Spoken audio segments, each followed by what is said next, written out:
எல்லா தமிழ் மக்களுக்கும் என்னுடைய வணக்கம். நேற்று நம்ம கல்லுமுக்காய் ரோஸ்டோட ஒரு வீடியோ அப்லோட் பண்ணியிருந்தேன். அதோட கண்டினியூஷன் வீடியோ இதான் இது. நேற்று கல்லுமுக்காய் ரோஸ்ட்டு செய்யும்போது அதிலிருந்து பெரிய சைஸ் கொஞ்சம் கல்லுமுக்காய் நம்ம மாற்றி வச்சுருந்தேன்.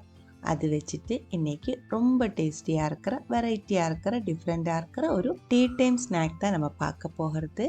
கல்லுமுக்காய் நிறச்சது இல்லை கல்லுமுக்காய் பொரிச்சது அப்படின்னு சொல்லுவோம். இது கோழிக்கோடு கண்ணூர் சைடில் கல்லுமக்காய் சீசன் ஆகும்போது பேக்கரியில் கிடைக்கிற காமனாக இருக்கிற ஒரு ஸ்நாக்காக இருக்கும். எப்படி செய்யலான்னு பார்த்துட்டு வரலாம். கல்லுமக்காயை பற்றி நம்ம நேற்று கொஞ்சம் டீட்டெயில்ஸ் எல்லாம் சொல்லி இருந்துச்சு. அந்த வீடியோ நீங்கள் பார்க்கல அப்படின்னா நான் மறுபடியும் ஒரு டைம் சொல்கிறேன். கண்ணூர் கோழிக்கோடு சைடில் கடல் காரமாக ஒட்டி நிற்கிற கல் இருக்கும், இந்த செங்கல் மாதிரி இருக்கும். அந்த கல்லில் ஒட்டி வளர்கிற ஒரு ஷெல் ஐட்டம் தான் இந்த கல்லுமக்காய் அப்படின்னு சொல்கிறது. நம்ம வளர்த்துறது ஒன்றும் கிடையாது, நேச்சுரலாக வர்றது தான். ஆனால் இப்போ நிறைய பேர் வளர்த்திட்டு இருக்குது, எக்ஸ்போர்ட் எல்லாம் செஞ்சுட்டு இருக்குது. இங்கே நமக்கு அது நேச்சுரலாக கிடைக்கிற ஒன்றா இருக்குது. கடலுக்குள்ளே இல்லை, கடலுக்கு ஓரமாக இருக்கிற கல்லில் ஒட்டி வளர்கிறது ஒன்று. இது வந்துட்டு இப்போ அதோட சீசனாக இருக்குது. ரொம்ப ஹெல்த்தியும் டேஸ்டியுமாக இருக்குது. இப்போ மார்க்கெட்டில் இருந்து 2 கிலோ நம்ம வாங்கிட்டு வந்திருந்தேன். பெரிய சைஸ் கொஞ்சம் இதே மாதிரி மாற்றி வச்சுட்டு அதில் தான் இன்றைக்கி நம்ம ஸ்நாக் பண்ண போகிறது.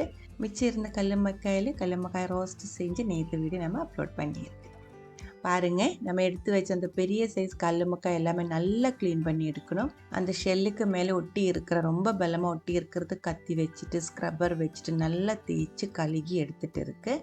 நேற்று வீடியோ செய்யும்போது இந்த அளவுக்கு ஸ்க்ரப்பர் வச்சுட்டு தான் தேய்ச்சி கழுகி எடுக்கலை. அது ஏன் அப்படின்னா, நம்ம வந்துட்டு இதுக்குள்ளே மாவு நிறச்சி ஆவியில் வேக வச்சு தான் நம்ம இந்த ஸ்நாக் பண்ணுறது. அப்போ அந்த மாவுக்குள்ளே எல்லாம் இதோட அழுக்கு ஏதாவது இருந்துச்சுன்னா ஒட்டிடும். அதனால தான் நல்லா ஸ்க்ரப்பர் வச்சு தேய்ச்சி கழுவிட்டு இருக்கு.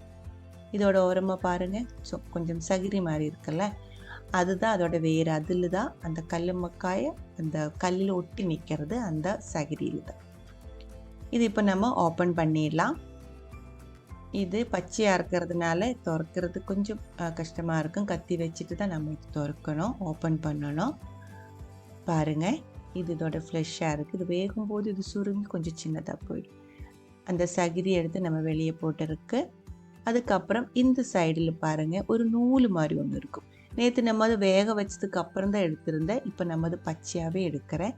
திறந்து இருக்கிறதுனால அந்த நூல் எடுத்து வெளியே போட்டதுக்கப்புறம் நல்லா தண்ணியில் ஒரு டைம் இதே மாதிரி டிப் பண்ணி எடுத்து இன்னொரு பாத்திரத்தில் போட்டுக்கலாம். அந்த நூல் வந்து சில பேருக்கு வயிற்றுக்கு சேராது, அதனால தான் அதை நம்ம எடுத்து வெளியே மாற்றணும் அப்படின்னு சொல்கிறது. முதல்லலாம் செய்யும்போது இந்த நூலை கண்டுபிடிக்கிறது கொஞ்சம் கஷ்டமாக இருக்கும். நம்ம இது செஞ்சு கொஞ்சம் ப்ராக்டிஸ் ஆகும்போது நமக்கு இது சீக்கிரம் எடுக்க முடியாது. நீங்கள் இது சாப்பிட்ருக்கீங்களா இல்லை பார்த்துருக்கீங்களான்னு எனக்கு தெரியல. ஹோட்டல்லாம் போய் சாப்பிடும்போது இந்த நூலை வேஸ்ட்டுன்னு யாரும் எடுக்க மாட்டாங்க மோஸ்ட்லி. அப்போது சில பேருக்கு வயிற்றுக்கு சேராது, அதனால தான் நான் இந்த மாதிரி சொல்கிறேன். இதில் ஒரு சின்ன வேஸ்ட் இருக்குது. நேற்று நம்ம அதெல்லாம் ரிமூவ் பண்ணியிருந்தேன். இது பச்சையாக இருக்கிறதுனால நமக்கு இப்போ அது எடுக்க முடியல. அதனால இதே மாதிரி இதோடு சேர்த்து தான் நம்ம அது ஃப்ரை பண்ண போகிறது. எல்லாமே ரெடி பண்ணி எடுத்து வச்சுருக்கு. இதுக்குள்ளே நரைக்கிறதுக்கான மாவு ரெடி பண்ணி எடுத்துக்கலாம். கொஞ்சம் தண்ணி கொதிக்க விட்டுருந்தேன். நல்லா கொதிச்சதுக்கப்புறம் தீ ஆஃப் பண்ணி 1 கப் அளவுக்கு பொன்னி நான் இதுக்குள்ளே சேர்த்து நல்ல ஒரு டீ மிக்ஸ் பண்ணி மூடி வச்சுக்கோங்க. புழுங்கல் அரிசி தான் நம்ம எடுக்கணும், பச்சை அரிசி கிடையாது. பொன்னி அரிசி அறுக்கிறதுனால 15 நிமிஷம் மூடி வச்சா போதும், நல்லா ஊறி கிடச்சிடும். அதுக்கப்புறம் தண்ணி வடிகட்டி எடுத்து இதே மாதிரி பாத்திரத்துக்குள்ளே மாற்றிக்கோங்க. ஆறுறதுக்கு நம்ம இதுக்கு மேலே கொஞ்சம் பச்சை தண்ணி கூடி ஊற்றி ஒரு பாத்திரத்தில் மாற்றி ஒரு பெரிய சைஸ் வெங்காயம் கட் பண்ணி சேர்த்துருக்கு. 1 கப் அளவுக்கு துருவன தேங்காய், 2.5 டீஸ்பூன் அளவுக்கு சோம்பு, 3/4 டீஸ்பூன் அளவுக்கு உப்பு சேர்த்து 1 கப் அளவு தண்ணி ஊற்றி இதே மாதிரி முக்கால்வாசி அரைச்சி எடுத்துருக்கு. ரொம்ப ஃபைனாக அரைக்கக்கூடாது, கொஞ்சம் முக்கால்வாசி தான் அரைக்கணும். அதுக்கப்புறம் அந்த மாவோட கன்சிஸ்டன்சி பாருங்கள். நமக்கு இதுக்கு பிசையும் போது இந்த கன்சிஸ்டன்சியில் தான் மாவு கிடைக்கணும். கொஞ்சம் ஒட்டுற மாதிரி, கொஞ்சம் லூஸாக. அதுக்கு தகுந்த மாதிரி நம்ம அரிசி மாவு சேர்த்து இந்த கன்சிஸ்டன்சி அட்ஜஸ்ட் பண்ணணும். வறுத்த அரிசி மாவு, இடியப்பத்தோட மாவு இருக்குது இல்லைங்களா, அது போதும். பாருங்கள், மாவு ரெடியாக இருக்குது. அதுக்கப்புறம் முன்னாடி நம்ம ரெடி பண்ணி எடுத்து வச்சுருக்கிற கல்லுமக்காய் எடுத்து அதுக்குள்ளே ஒரு மீடியம் சைஸ் கொழுக்கட்டையோட அளவுக்கு மாவு எடுத்து அந்த கல்லுமக்காய்க்குள்ளே ஃபுல்லாக இதே மாதிரி அதே ஷேப்பில் ஃபில் பண்ணி விட்டுக்கோங்க. உள்ளே நல்லா அமர்த்தி மாவு தேய்க்கணும். அதுக்கப்புறம் இந்த கல்லுமக்காயோட ஷேப்புக்கு இந்த மாவு நிறச்சி எடுத்துக்கலாம். அந்த கல்லுமக்காய் பச்சையாக இருக்குது, வேகும்போது அதோட சத்தை ஃபுல்லாக இந்த மாவில் இறங்கிடும். ரொம்ப மனம் டேஸ்டியுமாக இருக்கும். இந்த மாதிரி பச்சையாக மாவு நிறச்சி ஆவியில் வேக வச்சு வறுத்தெடுக்கும் போது.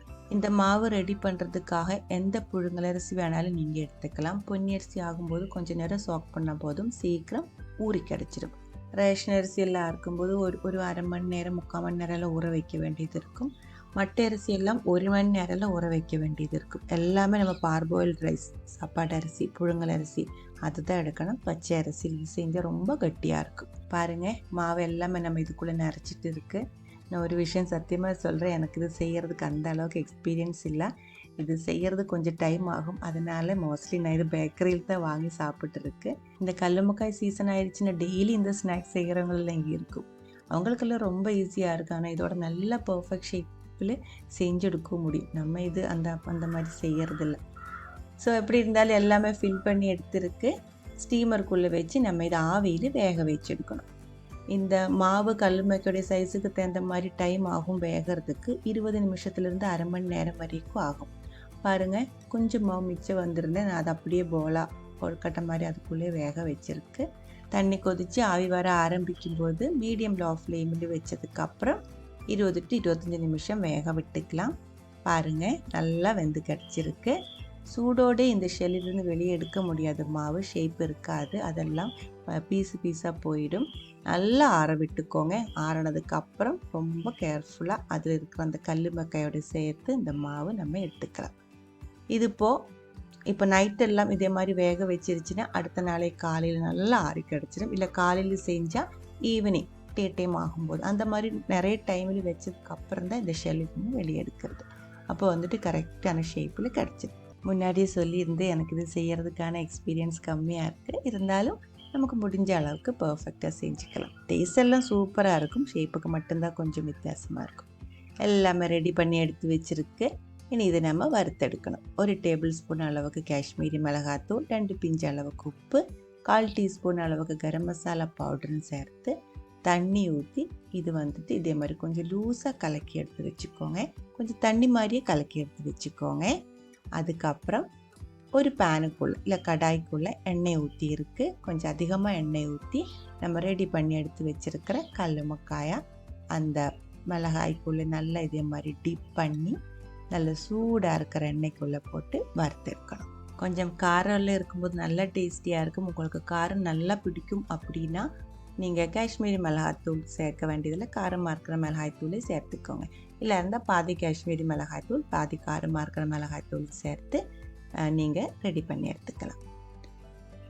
இதுக்குள்ளே நிறைய ஃப்ரெஷ்ஷாக இருக்கிற மணமாக இருக்கிற கறிவேப்பிலையும் சேர்த்து நல்ல மணமாக இருக்கும். இப்போது மாவு வெந்திருக்கு, அதை கல்லுமக்காயும் வெந்ததாக இருக்குது ஆவியில். அதனால மீடியம் ஹை ஃப்ளேமில் வச்சு மேலே மட்டும் நல்லா இதே மாதிரி வறுத்து எடுத்தால் போதும். பாருங்கள், கல்லுமக்காயை நிறச்சது இல்லை கல்லுமக்காயை பொரிச்சது, சில இடத்துல கடுக்கா அப்படின்னு சொல்லுவோம், அந்த ஒரு டிஷ்ஷு ரெடியாக இருக்குது. இது சூடோடே சாப்பிடன்ட்டு இல்லை, எவ்வளோ ஆறுனாலும் நல்லா டேஸ்டியாக இருக்கும். இந்த வெக்கேஷன் டைமுக்கெல்லாம் நீங்கள் கோழிக்கோடு கண்ணூர் சைட்லாம் வந்திருக்கு அப்படின்னா கண்டிப்பாக நீங்கள் பேக்கரியில் பார்த்துருப்பீங்க. அடுத்த டைம் வரும்போது நீங்கள் ட்ரை பண்ணல அப்படின்னா ஒரு டைம் சாப்பிட்டு பாருங்கள். அதுக்கப்புறம் உங்களோட கமெண்ட்ஸ் எல்லாம் சொல்லுங்கள். இது முன்னாடியே பார்த்துருக்கு சாப்பிட்ருக்கு அப்படின்னா அதோட கமெண்ட்ஸுன்னு சொல்லிடுங்க. இங்கே இது கிடைக்கிற மாதிரி அங்கே நம்ம ஒரு தமிழ்நாட்டில் இது எங்கேயாவது அவைலபிளாக இருக்கான்னு எனக்கு தெரியல. அந்த மாதிரி நீங்கள் எங்கேயாவது பார்த்துருக்கா இல்லை சாப்பிட்ருக்கா அதுவும் கமெண்ட்ஸில் சொல்லிடுங்க. அவ்வளோதான். அடுத்த ஒரு வீடியோவில் நம்ம உடனே பார்க்கலாம். அது வரைக்கும் வணக்கம்.